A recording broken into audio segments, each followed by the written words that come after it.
Bonsoir donc à toutes et tous. Écoutez, je suis très heureux de vous retrouver en ce mardi pour vous parler d'un nouveau risque, hein, oui, oui, de vagues de chaleur, voire de canicule attendues à partir de ce week-end et surtout pour la semaine prochaine. Alors c'est vrai que bon, là, on a encore quelques départements du sud-est qui sont en vigilance orange, mais ça va normalement être la fin très prochainement.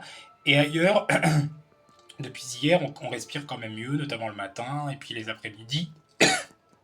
Excusez-moi, on retrouve des températures qui sont à peu près de saison, voire encore un peu au-dessus, mais ça n'a plus rien à voir avec ce qu'on avait ces derniers temps, et ce qu'on avait notamment la semaine dernière, bien entendu. Alors, malheureusement, ce répit sera sans doute de courte durée, puisque les modèles convergent vers une nouvelle période chaude à partir de ce week-end.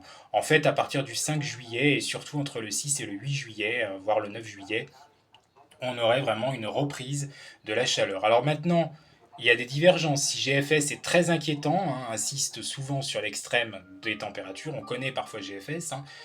Néanmoins, la dernière canicule, il avait quand même vu juste en premier sur les extrêmes de température, et au final, CEP s'est rallié avec GFS, et au final, ça a donné ce que ça a donné. Ça a donné le dernier épisode très conséquent qu'on a connu. Donc voilà, c'est pour vous dire quand même que le risque, il est réel, même si CEP est un peu moins aggravant que GFS, ça reste quand même une hypothèse d'avoir des températures de nouveau très élevées. Maintenant, il faudra voir dans quel sens. Est-ce qu'on parlera à nouveau d'une canicule historique comme on vient de connaître? Là, ça serait vraiment légion, ça serait vraiment quelque chose de plus qu'historique. Si on devait reconnaître quasiment ce qu'on a connu cette semaine, je peux vous dire que ça serait plus qu'historique et ça serait très très très dramatique et catastrophique. Ça ferait vraiment les plus gros titres sur les journaux, etc. Il faudrait vraiment pas que ça soit souhaitable, ce genre de scénario.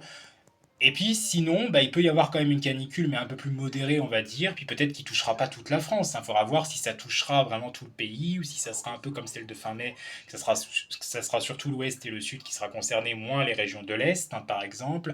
Ou si ça sera à contrario plus le sud et moins le nord. Enfin, vous voyez, il peut y avoir des scénarios comme ça qui évoluent aussi, qui pourront évoluer d'ici là. On est quand même à 7 jours encore d'échéance.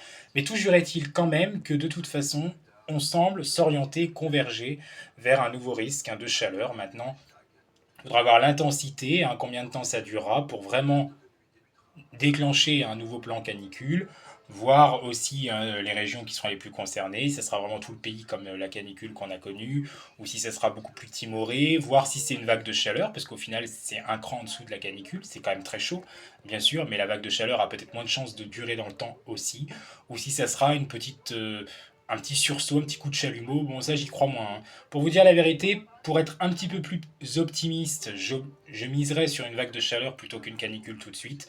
Mais voilà, après il y a les scénarios quand même pessimistes qu'il ne faut pas non plus négliger. Et puis pendant ce temps, de toute façon cette semaine, même si on respire un petit peu mieux, il ne pleut pas, voilà, même si de temps en temps il peut y avoir quelques passages nuageux localement, notamment dans la moitié nord. C'est des passages nuageux qui n'amènent malheureusement pas de pluie, alors qu'on en aurait vraiment besoin. Parce que certes, il y a eu des orages qui ont éclaté ce week-end, mais les orages, pas tout le monde en a. Il y en a beaucoup qui passent à côté ces dernières semaines, voire ces derniers mois et voire ces dernières années d'ailleurs. Et j'en fais partie. Donc, oui, malheureusement, quand on n'a pas les plus grosses dégradations, on est encore soumis au temps sec, au temps sec.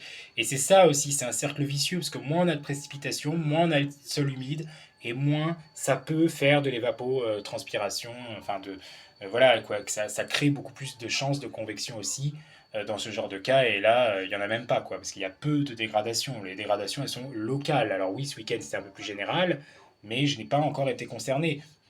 Moi, j'appelle ça vraiment une dégradation quand c'est vraiment bien généralisé, que ça touche une très grande partie de la France. Au final, je pensais que la dégradation du week-end ressemblerait à 2014.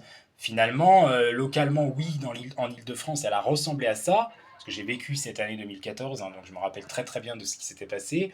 Localement aussi sur les Hauts-de-France, mais voilà, à part ces zones-là, c'était pas non plus une dégradation de si grande ampleur que ça, et certains sont passés au travers. Et ici, c'était un vrai flop malheureusement cette dégradation. Donc voilà, pas de pluie cette semaine et a priori pas de pluie non plus, forcément la semaine prochaine non plus, puisqu'on sera dans ce nouveau risque de vague de chaleur, voire de canicule. Donc pour l'instant, la pluie va se faire désirer encore. Vous l'avez compris. Et en plus de ça, on surveille cette potentielle reprise donc, de la chaleur à partir de la fin du week-end, notamment à partir de dimanche et surtout à partir du début de semaine prochaine. Allez, à bientôt. Merci.